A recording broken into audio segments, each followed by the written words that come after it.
Long ago, there was a young Brahmin named Ajamile, who was a reservoir of good qualities. Ajamile always controlled his mind, never spoke frivolous words, and was a faithful husband to his young wife. Mild, truthful, humble, and well-behaved, he would dutifully go and pick fruit, flowers, and kusha grass each day in the service of his elderly mother and father. Om Namo Bhagavate Vasudevaya. Om Namo Bhagavate Vasudevaya. Om Namo Bhagavate Vasudevaya. Om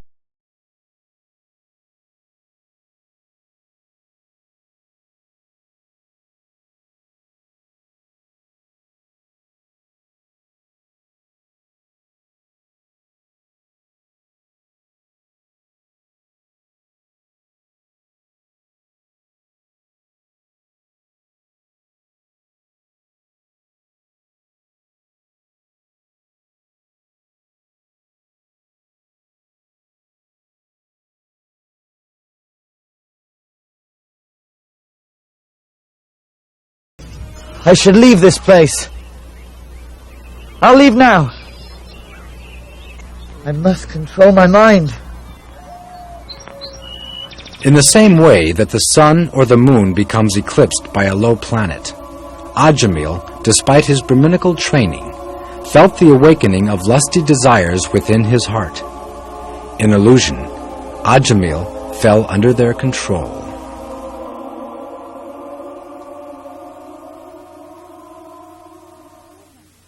You are home, my husband.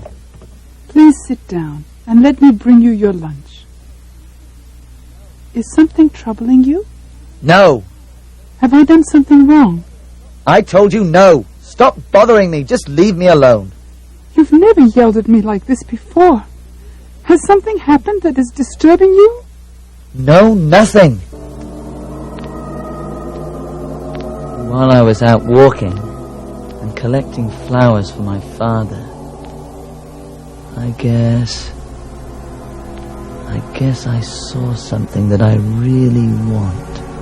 What could have transformed you so? Transformed? Me? No. It's just that I've decided that you should not have to work so hard, my dear wife. You need a maidservant. Yes. I'll find you a maidservant. A servant to help you. And stay here in the house with us.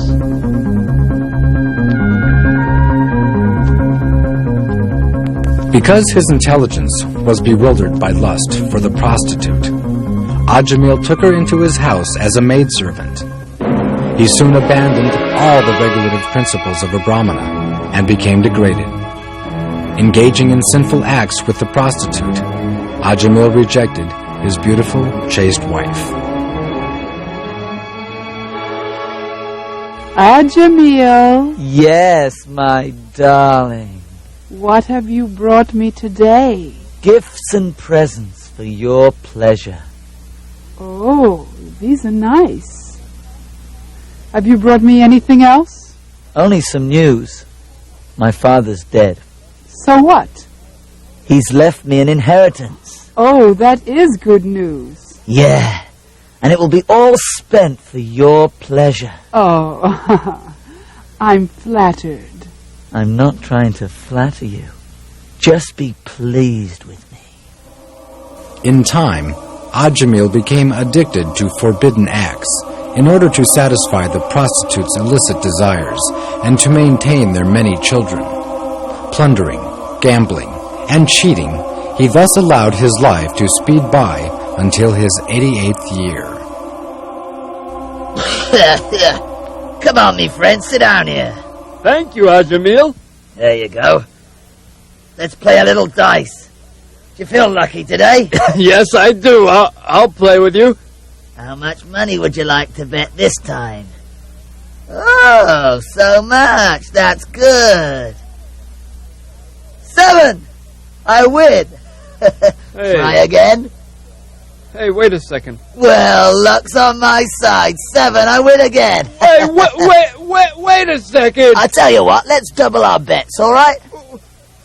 But double, no. 7, I won again. Hey, wait a second. I think you're trying to cheat me. You what? You dare call me a cheat? Huh! I'll show you that I don't need to cheat you to get your money. Ha! Cheating isn't necessary. I'd like you to meet some of my sons. I'm going to take all your money away. By force. Take his money. Get him out of here. Son, bring this money to your mother. Tell her to buy something nice for herself. Maybe some silk or gold. Something that will make her happy. Oh, and also, get your youngest brother, Narayan. Have him come to me. Narayan. Ah, Narayan. Come here, son. My little boy. You're certainly cute. Ba ba ba. Ba ba ba ba. Ba. Although my other sons help in my businesses, Narayan, you bring me the most enjoyment in my old age. Narayan. I want eat. No. This type of drink isn't for you, son. All right, okay, Narayan. Go to your mother now. Go on, little Narayan. Go on. Bye. Go, Narayan. Go. Bye. Bye-bye, Narayan. Bye. Narayan. Yeah. 10 sons. Many daughters.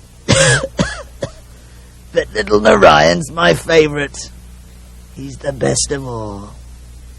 Cheating, gambling, stealing. It's easy to get money.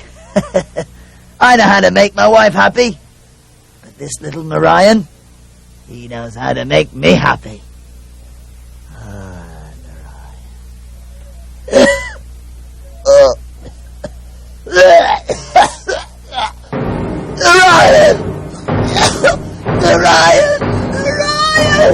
Narayan! What's happening, Father? You look like you're dying! Mother, come quickly!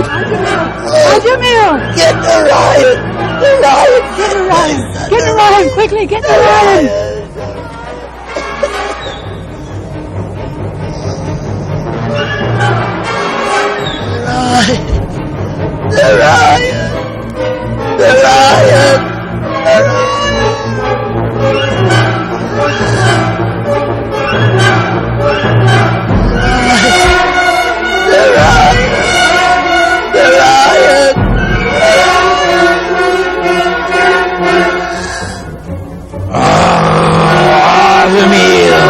You sinful husband of a prostitute!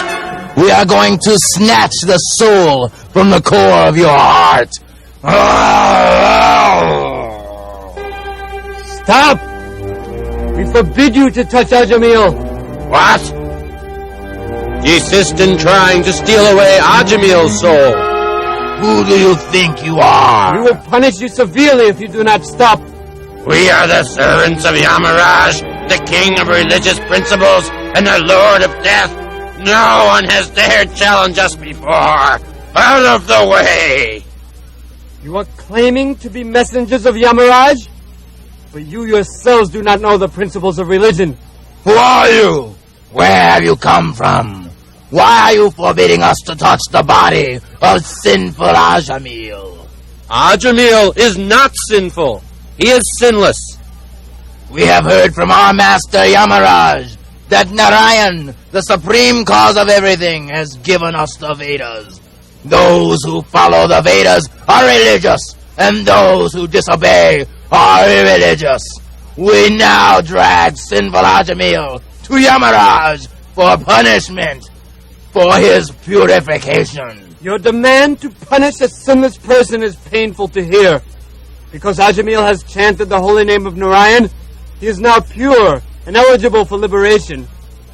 But Ajamile was not even chanting the name of the Supreme Lord. He was only fearfully crying for his son. He still uttered the 4 syllables Narayana. By chanting Narayana, Ajamile destroyed sinful reactions from millions of lives. The Lord's holy names are like fire. One's awareness of fire is irrelevant. Fire still burns. The Lord's holy names purify, whether one is aware of their power or not. No one has ever stopped us before. Anywhere. We are the messengers of the Lord of Death. We still consider Ajamile sinful, despite his chanting Narayan. Sinning, chanting, sinning, chanting, sinning, chanting, sinning. He must be punished. Although Ajamile did sin, he was not thinking, I will sin and then become purified by chanting the Lord's names. No, that would be offensive. He simply chanted Narayan again and again to call his son, and his continuous chanting purified him. Because Ajamile chanted the Lord's name offensively while dying, he is no longer subject to go to hell to pay for his past sinful deeds. You must leave Ajamile here.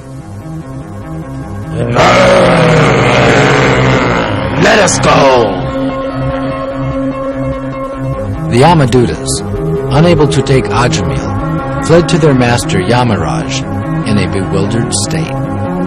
Lord Yamaraj, we have been defeated. We could not take Ajamile. Some beautiful 4-armed person stopped us. Who were they? My dear servants, you are just like my sons. Those were the Vishnudutas, the servants of the Supreme Lord Narayan. You could not stop them because they are almost as powerful as the Lord himself. But why did they stop us? Ajamile was sinful and irreligious. What is the use of our judging a man sinful if someone else will judge him sinless? Shouldn't there be one standard and one judge? True religion comes directly from the Supreme Personality of Godhead, and no one can know true religious principles unless they learn them from the Lord or his empowered servants. Listen, I shall explain everything to you. Although sinful Ajamile chanted the holy names of the Lord only to call his son, nevertheless, by chanting Narayan, he remembered Lord Narayan and was immediately freed from all sinful reactions and saved from being dragged to hell by your ropes of death. Such is the potency of the holy names. My dear servants, in the future, do not approach devotees. No one can chastise devotees, not even me. Only bring me those who don't chant Hare Krishna. Leave the devotees alone. After hearing the glorification of the Lord's holy names, the Yamadutas were struck with wonder. Since then, as soon as the Yamadutas see a devotee, they fear him, and do not look at him again. Meanwhile, Ajamile, realizing he had been saved from a horrible fate by the Vishnudutas, began to reflect. How I have ruined my life. My father and mother were Brahmins and had no other son. How much misery and difficulty I gave them by neglecting them in their old age. How ungrateful I was. Then, after rejecting Brahminical life for plundering, cheating and illicit sex, I stood condemned, poised to be ripped from my body and dragged to hell. But I was saved. Where have my rescuers gone? Will I ever again see those beautiful lotus-like servants of Vishnu? I must become Krishna conscious. I'll go to Hardwar, perform devotional service, and become purified. Blessed by his association with the Vishnudutas, Ajamile detached himself from material life with determination. Freed from all material affection, he immediately left home. Once in Hardwar, Ajamile took shelter of a Vishnu temple, controlled his senses, applied his mind to the service of the Lord, and became fully absorbed in thinking of the Supreme Personality of Godhead. When his intelligence and mind were fully fixed on the form of the Lord, the Brahmana Ajamile once again saw before him those celestial persons whom he had seen before. Oh, you have returned. Yes, we went away just to fix you in meditation upon the Lord. Now we have come to take you back home, back to Godhead. Thus, Ajamile, having been awarded a transcendental form exactly resembling the Vishnudutas, boarded an airplane made of gold. Passing through the airways, he went directly to the abode of Lord Vishnu, the husband of the goddess of fortune. Because this narration about Ajamile has the potency to vanquish all sinful reactions, one who hears it or describes it with faith and devotion is no longer doomed to hellish life, regardless of how sinful he may have been. And after giving up his present body, such a faithful soul returns back home, back to Godhead.